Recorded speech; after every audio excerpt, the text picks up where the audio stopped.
Vamos abrir nossas Bíblias então, no texto indicado no nosso boletim. Efésios capítulo 4, nós vamos ler dos versos 7 até o 16. Efésios 4, versos 7 ao 16.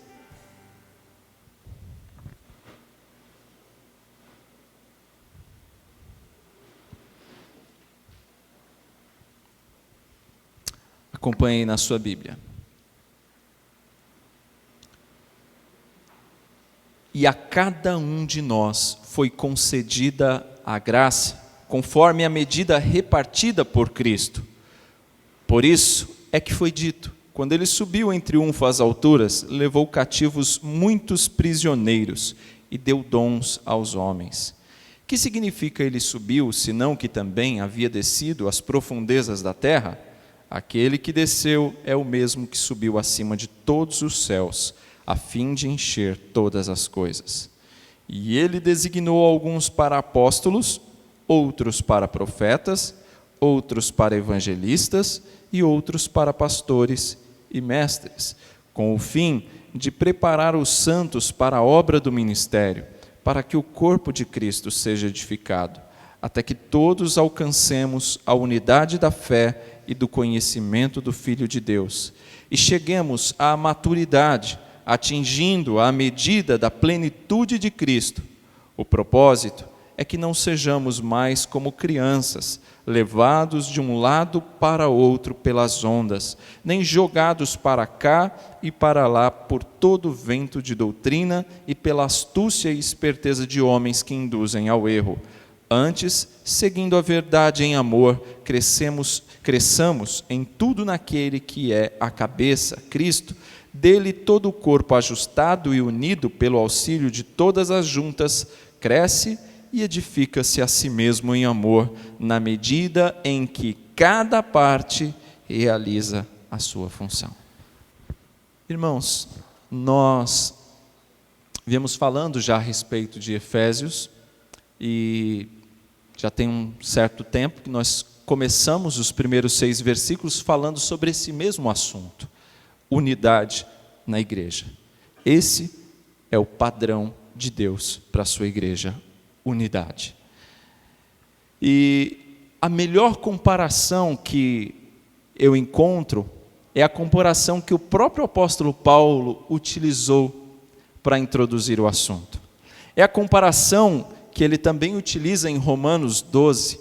Ele utiliza a comparação da sua igreja com um corpo humano. E como é um corpo humano?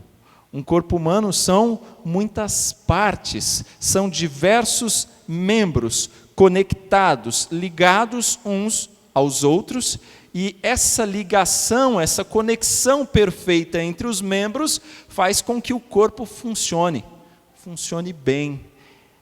Da mesma forma, a igreja do Senhor também é chamada de corpo, e ela depende de todos os membros, eu, você, todos nós, servindo fielmente uns aos outros, para que assim, havendo essa harmonia entre nós, haja saúde para o corpo, haja saúde para a igreja, e a igreja se desenvolva. E para que isso acontecesse, para que a igreja vivesse em unidade, que é esse o objetivo de Deus para a sua igreja, ele então deu à sua igreja dons. Deu dons para que a igreja consiga desenvolver esse tipo de vida que Deus quer para a sua igreja, que é a unidade. Já tenho dito que esta é a segunda parte da carta aos Efésios. A primeira parte, do capítulo 1 até o capítulo 3, é uma parte mais teórica, onde Paulo trata de diversas doutrinas, fala de predestinação, fala de eleição, fala qual era o nosso estado, o que Deus fez conosco, estávamos mortos, fala da nossa união mística com Cristo. São assuntos densos, da quebra, da separação que existia entre judeus e gentios, e Deus fez um só no seu corpo, que é a sua igreja. Então, todos esses assuntos foram abordados até o capítulo 3. Agora, no capítulo 4, nós temos a segunda parte da carta, que é a parte prática. Enquanto na primeira parte foram mais doutrinas, assunto mais denso, agora na segunda parte são os assuntos práticos, são basicamente aplicações dos ensinos trazidos até então. E nesse segundo instante, nós vamos falar então de 3 verdades que eu destaquei aí para vocês dentro do boletim. Nós já havíamos falado de 2 verdades a respeito da unidade da igreja. Eu me recordo de ter falado aos irmãos o que você precisa fazer para manter, como diz o texto, preservar a unidade. Nós já falamos sobre isso, o que você precisa fazer, está dos versos 1 a 6. Também disse aos irmãos qual é o fundamento da nossa unidade, da comunhão entre os irmãos. E agora então, quero falar sobre 3 outras verdades importantes, destacadas no texto que nós acabamos de ler. Primeira delas que eu vou destacar nessa noite: nós, eu e você, temos responsabilidades na preservação da unidade. Ou seja, a comunhão da igreja é uma responsabilidade minha e é uma responsabilidade sua. É isso. E veja bem, eu estou falando aqui de algo que Deus não está requerendo de nós e não nos dá condições de fazê-lo. Não. Deus requer de nós e nos dá a condição para isso. Ele nos dá a capacidade de viver assim, em unidade. Veja que o verso 7, olha como ele começa. O verso 7 fala que Deus deu a cada um de nós graça, e a cada um de nós foi concedida a graça, conforme a medida de Cristo. É curioso que essa comunhão, essa unidade, ela é colaborada pela diversidade. Interessante, não é? Unidade que é colaborada pela diversidade. Diversidade de dons. Deus deu muitos dons à sua igreja para que houvesse unidade. O verso 7 disse que ele equipou a sua igreja com dons. Ele concedeu dons. Mas nós vamos falar tanto de dons, mas vamos esclarecer primeiro o que é dom. O que é um dom? Primeiro, o que não é um dom. Um dom não é um talento natural. Dons não são talentos naturais. Como a gente costumeiramente escuta, quando alguém se destaca muito numa coisa, você diz: fulano de tal tem o dom disso. Pois bem, isso não é dom, conforme o texto bíblico. Alguém pode ser um excelente músico, alguém pode ser um excelente pintor, pode ser um excelente mecânico, por exemplo. Mas isso não é necessariamente um dom espiritual. Isso é uma capacidade dada por Deus para fazer alguma coisa, é uma capacidade que independe de ser ou não cristão. A pessoa tem a capacidade de fazer bem alguma coisa. São talentos naturais. Isso é útil, isso é importante no mundo, mas não são dons. Dons são concedidos especialmente por Deus. É uma graça especial concedida pelo poder de Deus para nos habilitar para algo na obra do Senhor. Então, esse poder especial, essa capacitação especial dada pelo Espírito Santo, pelo próprio Deus, isso sim é dom. E uma coisa que precisa ficar bem claro já no verso 7, e isso está destacado para nós, é que ninguém não tem nenhum dom. O fato de você ser crente em Jesus, isso automaticamente já lhe assegura algum dom. Porque ele não diz que alguém não tenha dom.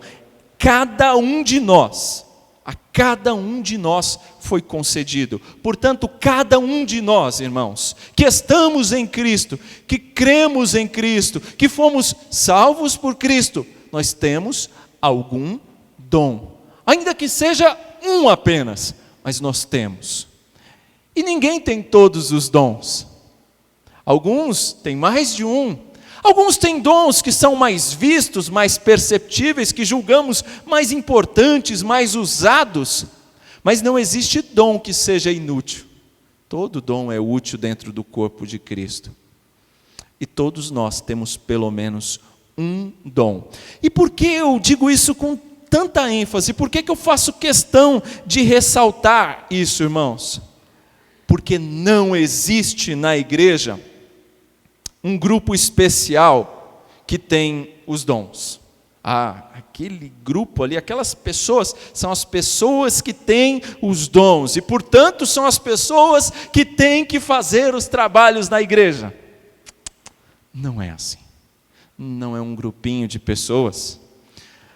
Às vezes em nossa igreja, a falsa compreensão de que o pastor, os presbíteros, os diáconos, os oficiais da igreja, têm a responsabilidade de fazer todos os trabalhos da igreja. E os demais irmãos têm a responsabilidade de usufruir disso. Isso é um erro. Não é assim, irmãos. Na igreja, todos nós devemos trabalhar, todos. Sabe por quê? Porque se nós não trabalharmos, todos nós, como membros de um corpo, não funcionarmos, a igreja perece. A igreja perece. É assim. Do mesmo jeito que um corpo humano. Você já imaginou se o seu fígado dissesse para o rim: olha, eu não quero mais trabalhar, faz aí as funções que são minhas, tá? E dissesse isso para o seu rim, e ele não mais trabalhasse. Não precisa ser nem médico para dizer o que ia acontecer com o seu corpo. O que iria acontecer com ele? Se o seu rim parar, ou se o seu fígado parasse de funcionar e dissesse lá para o rim: faça a minha tarefa aí. Se você não for socorrido rapidamente, for no hospital e for tratado, tiver uma intervenção médica, você vai morrer. É isso que acontece. Mas tristemente, irmãos, a gente percebe que as estatísticas não mentem nesse aspecto. 20% dos membros da igreja fazem todo o trabalho, enquanto 80% usufruem. Triste, não é essa estatística? E é real. Agora, você já imaginou se apenas 20% do seu corpo funcionasse e os outros 80% não funcionasse? O que iria acontecer? O que iria acontecer com o corpo? Certamente morreria. É isso que aconteceria.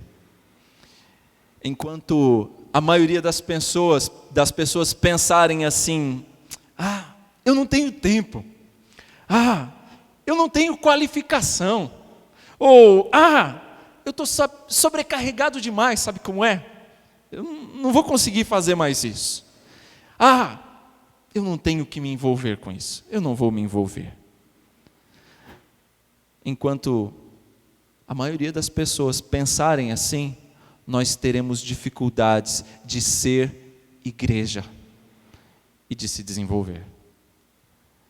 Mas os dons, a graça, foram dados por Deus a cada um de nós. Portanto, nós não temos direito de usar essas desculpas que eu acabei de citar. Pois bem, o texto continua. Se você observar aí do verso 8 até o 10, é dito o seguinte: por isto é dito que ele subiu em triunfo às alturas, levou cativos muitos prisioneiros e deu dons aos homens. O texto diz que antes de Cristo, que Cristo primeiro subiu, ele assumiu uma posição exaltada à destra do Pai, mas ele diz também que Cristo desceu. Que significa ele subiu, senão que também havia descido às profundezas da terra? O verso 9: aquele que desceu é o mesmo que subiu acima de todos os céus. Para quê? Para encher todas as coisas. Cristo desceu Ele veio a esse mundo, Ele se fez como um de nós, como nós cantamos. Ele cumpriu a missão dada pelo Pai. Cristo morreu na cruz pelos nossos pecados. Mas depois disso, depois de morrer, o que aconteceu? Cristo ressuscitou, Cristo subiu aos céus, Cristo foi exaltado, ocupando a posição mais destacada de autoridade e poder. E é nesta posição aqui, de poder, nesta posição exaltada ao lado de Deus, que Cristo está, e é de lá que Ele concede poder aos homens. Lembra-se de Atos capítulo 1, que nós lemos no início do culto, bem no começo, Atos dos Apóstolos, capítulo 1, verso 1 até o 11, foi lido. Ali é dito que Ele concedeu poder, Ele concedeu capacitação especial, Ele concedeu dons à sua igreja para testemunhar melhor de Cristo. Pois bem, Ele concedeu servos para edificar o corpo, que é a igreja, é o que Ele vai dizer agora no verso 11 e 12. E Ele designou alguns para apóstolos, outros para profetas, e outros para evangelistas, e outros para pastores e mestres. Com que objetivo? Preparar os santos para a obra do ministério, para que o corpo de Cristo seja edificado. E qual é a sua responsabilidade? A sua responsabilidade, a minha, como servos de Deus, é edificar o corpo, edificar a igreja. A sua responsabilidade e a minha é colaborar no corpo, exercitando os nossos dons, na edificação uns dos outros. Essa é a minha e a sua responsabilidade. E a segunda grande verdade é que não existe isso, não existe unidade sem serviço. Não há unidade sem serviço.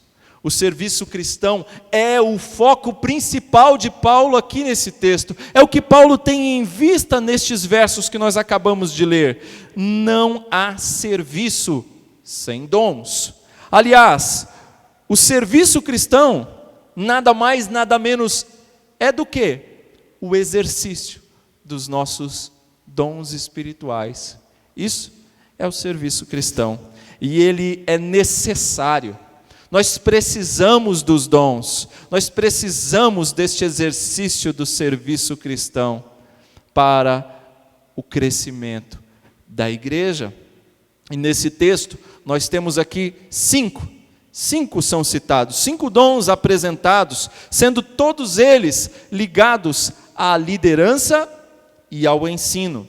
Mas eu quero lembrar uma coisa, esse rol que aparece aqui com 5, apóstolos, profetas, evangelistas, pastores e mestres, ok? Estes 5 não é uma lista taxativa. O que eu estou querendo dizer com isso? Não é uma lista fechada, que não tem outros dons. Até mesmo porque nós lemos Romanos 12, ali nós vemos outra lista, com outros dons diferentes deste. E se nós formos em outros textos de Coríntios e Romanos também, nós vamos encontrar outras listas de dons. Portanto, esta lista com 5 é apenas exemplificativa, não é taxativa, ou seja, não é só esses e acabou, nós temos mais. Inclusive, aqui não aparecem diáconos, por exemplo, aqui não está aparecendo o dom de servir, aqui não está aparecendo o dom de contribuir, que esses normalmente as pessoas não querem, aqui não está aparecendo, por exemplo, o dom de receber pessoas em casa, hospedar pessoas, que é um dom, também descrito na Bíblia. Nós temos aqui apenas 5 dons que Paulo destacou nessa passagem. Ele não está falando dos outros neste momento, ele vai falar noutra hora. E nós vamos falar só do que está no texto. Vamos falar destes 5 dons citados aqui. Bem, primeiro deles, apóstolos. A palavra apóstolos é uma palavra que ela tem 3 sentidos dentro do texto bíblico na língua em que foi escrita, no grego. Então, você vai ler apóstolos nas Escrituras, às vezes sendo dito tão somente assim, apóstolos como enviados. A tradução de apóstolos é enviados. Homens que foram enviados. Então, às vezes nós vamos ler apóstolo como alguém que foi enviado ao mundo para pregar o evangelho. E nesse sentido, todos nós somos. Neste sentido, todos nós somos enviados a pregar o evangelho. Todos nós temos esta responsabilidade. Mas há um segundo sentido, de enviados às igrejas. E aí, nesse sentido, eram mais missionários, por exemplo, enviados às igrejas com uma missão específica. E nós temos uma terceira utilização da expressão apóstolos. Apóstolos de Cristo. E é sobre estes que o texto está falando. Quem são estes apóstolos de Cristo? São os, quantos a Bíblia fala que são? 12. E mais, Matias, substituiu Judas, e tem mais. Também chamado de apóstolo tardio, Paulo, fora de época, Tiago, irmão de Jesus, também é reconhecido como um apóstolo, e alguns identificam também Barnabé como pertencendo ao colégio apostólico. Só. E depois destes, nós não vamos ver na história da igreja nenhum apóstolo mais surgindo. E qual era a razão deles? Apóstolos, e os próximos que nós vamos ver, os profetas, eles eram os fundamentos da igreja. Qual era a função do apóstolo, irmãos? Primeiro, para ser apóstolo, ele precisava de ter algumas credenciais. A Bíblia nos fala que um apóstolo, ele era comissionado por Jesus. Ele foi testemunha ocular da ressurreição de Cristo, do Cristo ressurreto. Foi comissionado, chamado diretamente pelo próprio Senhor Jesus. E ele tinha também a sua autoridade atestada por milagres. Estes eram os apóstolos. Nós não vamos ver eles surgindo depois do primeiro século da era cristã. Mas, pastor, eu ligo lá na minha televisão e eu escuto lá que tem uns apóstolos por aí. O que o senhor me diz disso? Eu digo que, olhando para o texto bíblico, eu não vejo base bíblica para que estas pessoas se auto-intitulem apóstolo. Isso é, no mínimo, um erro. Ou talvez uma usurpação de poder, uma usurpação de autoridade que o texto bíblico não nos dá. Talvez uma falta de humildade, de não querer ser apenas servo, ou um pastor quer ser apóstolo. Mas o texto não para por aí, e ele fala de um segundo grupo de pessoas. Ele designou uns para apóstolos e outros para profetas. Mais uma vez, é importante aqui a gente fazer a diferenciação do termo profeta.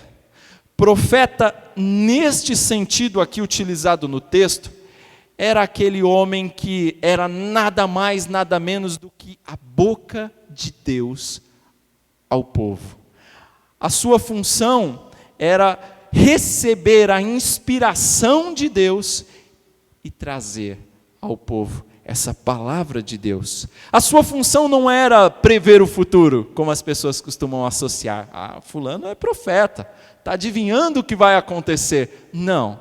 Às vezes eles faziam isso, mas essa não era a função principal do profeta. O profeta, ele era comissionado para trazer a palavra inspirada de Deus. Portanto, aquilo que o profeta trazia ao povo era a palavra de Deus, e assim era registrado como tal, como palavra de Deus. Inerrante, sem erros, certo? Nesse sentido, irmãos, nós também não temos estes profetas nos nossos dias. Até mesmo porque, se nós tivéssemos profetas assim hoje, inspirados por Deus para trazer a sua palavra, a palavra de Deus não estaria completa. Ela ainda estaria sendo escrita, e nós teríamos que acrescentar estas revelações destes profetas na palavra. E nós sabemos que o cânon bíblico está fechado. A Bíblia já está completa e acabada. E que não há mais novos profetas com novas revelações nos nossos dias. Mas no primeiro século da era cristã havia. E por que era tão importante naquele contexto a figura dos profetas e dos apóstolos? Era muito importante, irmãos, porque eles, diferentemente de eu e vocês, eles não tinham as escrituras completas. Eles tinham só o Antigo Testamento. Eles não tinham a palavra de Deus completa e precisavam dos profetas e dos apóstolos para lhes trazer a palavra, a revelação especial de Deus para eles. Mas uma vez que a revelação está completa e acabada, e nós já a temos em nossas mãos, nós não precisamos mais de profetas e apóstolos neste sentido aqui nos nossos dias. Mas nós precisamos destes outros que vão aparecer. Evangelistas. O texto descreve. Evangelistas. Só um detalhe. Se você olhar aí na sua Bíblia, capítulo 2, verso 20, olha o que está escrito, Efésios, na mesma página aí. Verso 20. Edificados sobre o fundamento dos apóstolos e dos profetas. Apóstolos e profetas eram o fundamento da igreja. O que é fundamento, irmãos? Vamos pensar numa construção? Você vai construir uma casa. O que é o fundamento? É o alicerce, não é? É aquela primeira parte que você arranca a terra, coloca lá um fundamento, algo sólido, para depois construir em cima. Aquele fundamento é o que vai sustentar a casa, certo?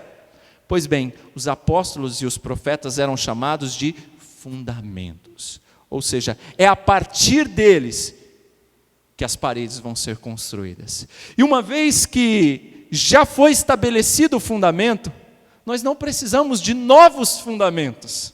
Nós não precisamos de novos profetas e novos apóstolos. Já estabelecido, já está estabelecido. Nós precisamos agora de levantar as paredes, e para estes nós teremos aí agora evangelistas. Quem eram os evangelistas? Evangelistas eram homens que divulgavam as boas novas, que tinham a capacidade de tornar o evangelho compreensível, facilmente inteligível aos descrentes. Eram homens que tinham um testemunho especial, mais impactante, pessoas que tinham uma facilidade de evangelizar outras, de trazer outras pessoas a Cristo. Todos nós temos a responsabilidade de evangelizar, é verdade, mas estes homens, eles tinham uma capacidade especial dada por Deus, dom. Muitas vezes sem ter muito conhecimento, mas tinha uma capacidade especial dada por Deus de falar com tanta facilidade sobre Jesus, que faz com que tantos pecadores se acheguem a Cristo. Será que hoje você não conhece pessoas assim? Que mesmo sem ter muita instrução, pessoas simples, às vezes pouco alfabetizadas, mas que falam com tanta singularidade de Cristo, e que trazem tantos pecadores a Jesus. Comece a analisar aí na história recente da nossa igreja, por exemplo. Nós vamos ver que na história da igreja presbiteriana, não foram os doutores, não foram grandes pastores que fizeram a história, mas foram presbíteros, homens simples, leigos, que não tinham muita instrução, mas que tinham um ardor evangelístico sem tamanho para falar de Jesus, e traziam muitos a Cristo. Estes nós vamos ver sempre ao longo dos anos na história da igreja, e nós vamos ver nos nossos dias. E vamos ver também estes outros que aparecem depois, pastores e mestres. Pastores são também conhecidos como presbíteros, anciãos ou bispos, sinônimos aqui. É aquele homem chamado para cuidar do rebanho, cuidar da igreja, alimentar, guiar, proteger. É aquele que ajuda, que encoraja o povo a exercitar os seus dons. A função do pastor não é fazer todo o trabalho. A função do pastor é ajudá-lo a identificar o seu dom, fazer com que você desenvolva o seu dom.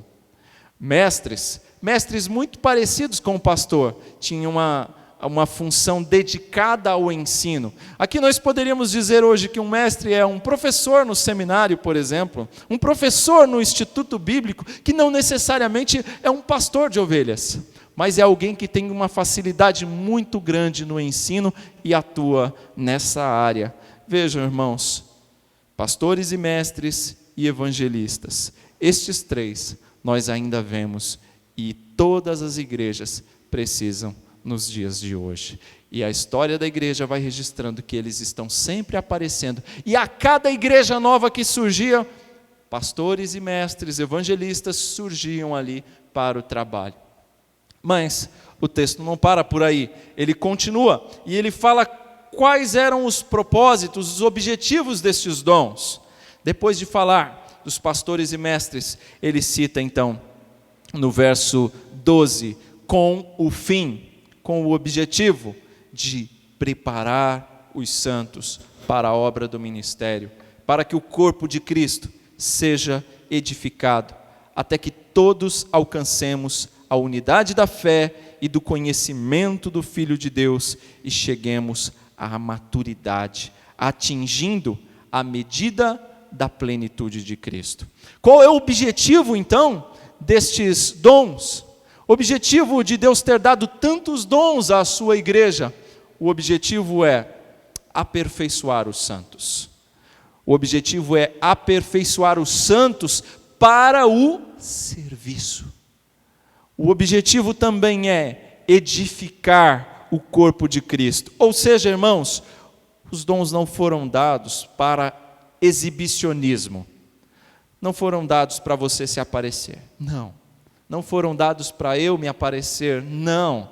Os dons foram dados para a edificação da igreja. Não foram dados para a divisão da igreja. Foram dados para unir a igreja, para a unidade, para proporcionar a unidade das pessoas, do corpo. E mais do que isso, os dons foram dados para o nosso crescimento espiritual. Este é o último ponto que a mensagem que nós lemos desenvolve. A unidade produz crescimento espiritual, produz maturidade. Isso é muito importante, irmãos, porque cristãos fortes não serão facilmente levados por todo vento de doutrina. Não serão. Cristãos que conhecem a palavra de Deus não serão enganados facilmente por falsas doutrinas e nem pela astúcia de homens que conduzem ao erro, conforme diz o texto bíblico. Nós precisamos conhecer mais de Cristo, dos seus ensinos, do seu poder, para alcançar o quê? A unidade na fé e no conhecimento do Filho de Deus, nas palavras do apóstolo Paulo, no verso 13. E isso vai provocar o que, irmãos? Maturidade. Mas espera aí, pastor, quem é que eu devo imitar? O que eu devo fazer para chegar a esse estágio, a essa maturidade? Se você perguntasse para Deus quem eu devo imitar, Ele iria dizer para você assim: ao meu filho amado, imitai a Ele, ao meu filho amado, a Jesus, a Ele imitai. Ele é o varão perfeito, Ele é o modelo, Ele é aquele que nós temos que nos basear e seguir, a Cristo. E aqui cabe uma advertência, aqui cabe um cuidado. Cuidado com a moda. Tem crentes que estão seguindo a última moda evangélica. É o último livro da moda, é o último pregador da moda, é a última música da moda, o último cantor da moda, a última banda, e etc. Muito cuidado. Muito cuidado, porque nem sempre a moda é o último mover do Espírito Santo de Deus. E o verso 14 nos ensina que viver assim é viver como criança, agitado de um lado para o outro. E o propósito é que não sejamos mais como crianças, levados de um lado para o outro pelas ondas, nem jogados para cá e para lá por todo vento de doutrina e pela astúcia e esperteza de homens que induzem ao erro. Esse é o objetivo, que não sejamos mais como criança. E quem vive conforme a última moda, na maioria das vezes, está sendo enganado pela esperteza de homens, ou mulheres, homens no sentido geral, que induzem ao erro. Infelizmente, o que se vê nos nossos dias, o que se vê nas nossas épocas, são simulações de dons, porque o dom verdadeiro, o dom de verdade, ele produz maturidade, ele produz crentes maduros e não crentes meninos na fé. E hoje nós estamos cheios de igrejas infantis, que são facilmente enganadas pelo erro, porque não se apegam à verdade. Às vezes parece cansativo vir à igreja de manhã e ouvir a palavra, 1 hora de palavra. Às vezes, vir à igreja à noite, mais palavra.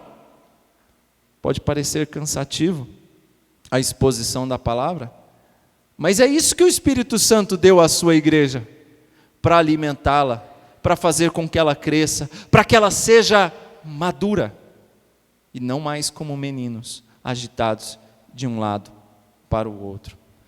Irmãos, os modismos vêm e vão, com a mesma rapidez, eles passam. Os modismos, as novidades religiosas, são como chiclete. Como é que é chiclete? Você ganha um chiclete, é uma alegria só, põe na boca, 5 minutos depois, o que acontece? Você está mastigando borracha. Acabou o açúcar, acabou o doce. E aí o que você precisa? De outro chiclete. E joga esse fora. Assim são as novidades religiosas e os modismos.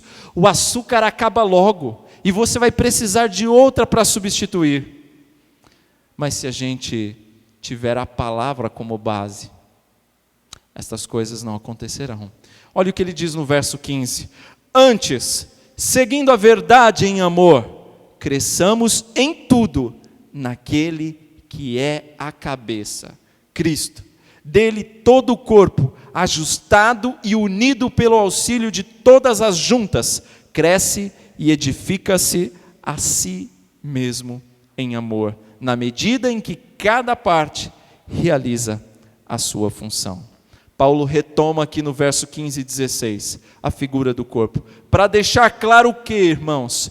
Que se todos fizerem a sua parte, o corpo cresce, o corpo funciona bem. Se todos trabalharmos na função que fomos capacitados por Deus para fazer, o que vai acontecer? O corpo vai funcionar bem e vamos crescer. A igreja vai crescer, o corpo vai se desenvolver com harmonia. Porque uma parte do corpo, irmãos, não pode ficar brigando com a outra. Veja no seu próprio corpo. Alguma vez você já se pegou com a mão esfaqueando a perna, por exemplo? Não. Não faz isso, né? A sua mão não bate na sua perna assim. A sua perna não bate na sua mão e assim por diante. Por que uma parte do corpo não faz isso com a outra? Porque elas obedecem a alguém, não obedecem? A cabeça. Obedecem a cabeça. A cabeça não permite que a sua mão faça isso com o seu pé ou com a sua perna. Da mesma forma, quando nós, como igreja e corpo que somos, obedecemos a cabeça, que é Cristo, nós não ficamos lutando uns contra os outros, ofendendo uns aos outros, maltratando uns aos outros. Lembre-se, irmãos, a cabeça é quem deve conduzir o corpo. Nós não devemos andar segundo a nossa vontade, segundo as nossas opiniões, segundo os nossos desejos, mas segundo a vontade da cabeça, que é Cristo. Fazendo isso, nós vamos viver em unidade E a igreja não vai ser um prédio onde eu me achego de maneira solitária e saio novamente sozinho, mas vai ser um lugar de comunhão. Quando existir verdadeira comunhão, os crentes não vão se agredir, não vão se ofender, não vão se devorar, não vão ter inveja, não vão mentir uns aos outros, não vão falar mal uns dos outros, não vão murmurar entre si, porque há verdadeira comunhão. Mas vão se edificar, vão se aceitar, vão se perdoar, vão ser bondosos uns com os outros. E nós somos chamados a isso, a essa unidade, a uma vida em contato com vida. E Deus então, nesta comunhão, derrama bênçãos, como diz o Salmo 133. Mas eu quero chamar a sua atenção e dizer o seguinte: não fique pensando no que o outro pode fazer nesta área, mas pense sinceramente no que você pode ajudar, o que você pode fazer para melhorar a comunhão neste corpo. O que você pode fazer? Se você quer ser abençoado, aprenda primeiro a ser bênção na vida do outro. Quanto mais bênção você for na vida do outro, mais abençoado você vai ser. E se você quer ser abençoado, aprenda a cooperar. Nós somos chamados para cooperar. Isso significa não ter a primazia, não ser o primeiro. Tem gente que quer cooperar para aparecer. E não é para isso que nós somos chamados. Cooperar é ajudar, participar, construir, e não ter a pretensão de aparecer somente. Lembre-se disso. Eu disse que a unidade produz maturidade. É assim que Paulo termina dizendo, é esse o objetivo. E nós temos que usar os dons que Deus nos deu para isso. Eu pergunto, o quanto você tem crescido espiritualmente? Avalie a sua vida. A unidade precisa produzir maturidade. O quanto você tem amadurecido espiritualmente? É preciso amadurecer mais. É preciso amadurecer até atingir a estatura de Cristo, a plenitude de Cristo. É preciso deixar de lado as manias de crianças e crescer no amor, diz o texto, na cooperação da edificação da igreja. Irmãos, nós precisamos hoje cultivar a prática que a Bíblia nos ensina do uns aos outros e deixar de lado a cada um por si. Precisamos viver mais uns aos outros para que sejamos igreja. E por fim, como é que você pode servir? Talvez você esteja se perguntando, qual é o meu dom? Esteja na comunhão, esteja com os irmãos, esteja congregando e você vai identificar qual é o seu dom. Deus vai mostrar qual é o seu dom para que você o exerça fielmente. Todo ano, irmãos, nós precisamos de pessoas para o trabalho na igreja. E não são poucos os que deixam de lado os seus dons e colocam no lugar cômodas desculpas. Eu não tenho tempo. Eu não posso. Agora não dá. Será que é assim que nós estamos trabalhando para a unidade, para o desenvolvimento da igreja, que é o corpo de Cristo? Será que nós, fazendo isso, não estamos sendo desobedientes à cabeça, que é Cristo, que foi quem nos chamou e foi quem nos capacitou, nos deu dons para servi-lo? Será que quando você faz corpo mole e arranja desculpa, você não está sendo desobediente à cabeça? Pense nisso, que isso te faça refletir melhor na sua responsabilidade dentro do corpo de Cristo. Que isso te faça refletir melhor, antes de dizer, não conte comigo. Talvez as suas palavras precisam ser parecidas com as de Isaías. Eis-me aqui, Senhor, envia-me a mim. Amém?